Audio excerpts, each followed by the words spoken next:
Sir আসলে এই এই ক্ষেত্রে এই সার্ভাইকাল স্পন্ডাইলোসিসের ক্ষেত্রে আমরা ব্যায়াম করেও যদি সুস্থ থাকা সম্ভব হয়, কিন্তু এমন কি কোনো ক্ষেত্র আছে যেখানে আসলে অপারেশনটা খুবই দরকার, মানে অপারেশন করতেই হবে?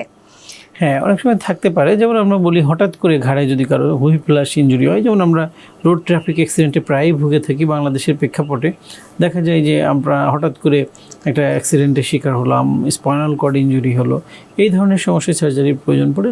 কিংবা ডিস্ক প্রোল্যাপসটা যদি খুব বেশি হয়ে যায়, হাতটা প্যারালাইসিসের মতো হয়ে গেছে, হাতে কোনো শক্তি পাওয়া যাচ্ছে না, সেক্ষেত্রে অনেক সময় ইমিডিয়েট সার্জারির প্রয়োজন পড়তে পারে।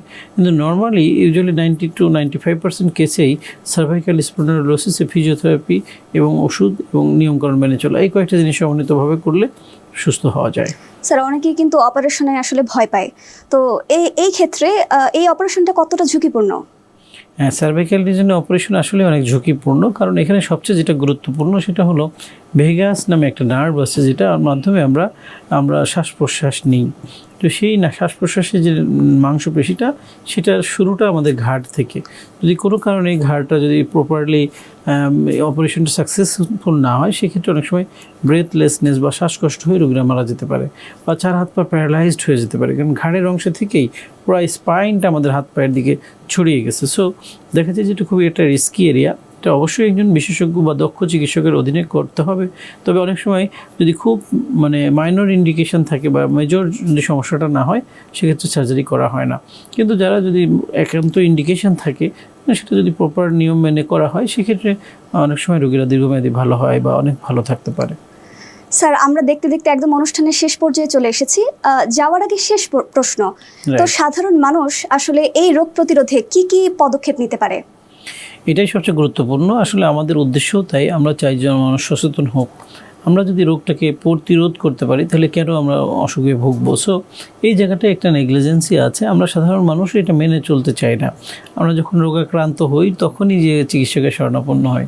কিন্তু এর আগে যদি আমরা একটু সচেতন হই, নিয়মকানুন মেনে চলি, যেমন দেখা যায় ঘাড়ের ক্ষেত্রে আমরা বলি যে একটু ঝুঁকে কাজ করার পরিবর্তে একটু স্ট্রেট হয়ে কাজ করা, মনিটরটা আই লেভেলে নেওয়া, সামনের দিকে ঝুঁকার পরিবর্তে যেমন আমরা কিছু কাজ আছে যে আমাদের আসলে আলটিমেটলি ঝুঁকতেই হয়, নিচে যাওয়া, নামাজের মতো বসা। তো কিন্তু ঠিক অপোজিট সাইডে আমাদের কিছু এক্সারসাইজ করতে হয়।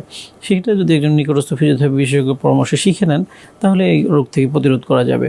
এছাড়া যদি আমরা বলি খাদ্য খাবার, এনভায়রনমেন্ট, এগুলো কিন্তু জরুরি। যেমন আমরা যে ক্যালসিয়াম, ভিটামিন ডি এই সমৃদ্ধ খাবার যদি আমাদের খাদ্য তালিকায় রাখি, সেটা আমাদের বোনসের হেলথ ভালো রাখে। এছাড়া আমাদের যেমন বলছিলাম, শোয়ার সময় আমরা যদি ডাবল বালিশ ইউজ না করি বা সিঙ্গেল বালিশ ইউজ করি, কিন্তু সেটা খুব পাতলা, সেটাও ক্ষতি করে। এই জন্য আমরা বলি মিডিয়াম সাইজের একটা বালিশ, যার অর্ধেকটুকু মাথা নিচে, অর্ধেকটুকু ঘাড় নিচে, এইগুলো মেনে চলা। এছাড়া দেখা যায় যে আমরা যখন ফ্রিকোয়েন্টলি ট্রাভেল করি, যেমন জার্নি করি, বা খুব জার্কিং হয়, ঝাঁকি লাগে, এইসব ক্ষেত্রে গলায় একটা আমরা সার্ভাইকাল কলার ইউজ করতে বলি। সেগুলো যদি সঠিকভাবে মেনে চলে এবং নিয়মিত এক্সারসাইজ করে শরীরের ওজন নিয়ন্ত্রণে রাখে, আমরা দেখতে পাই যে বেশিরভাগ রোগী দীর্ঘমেয়াদী ভালো থাকতে পারে।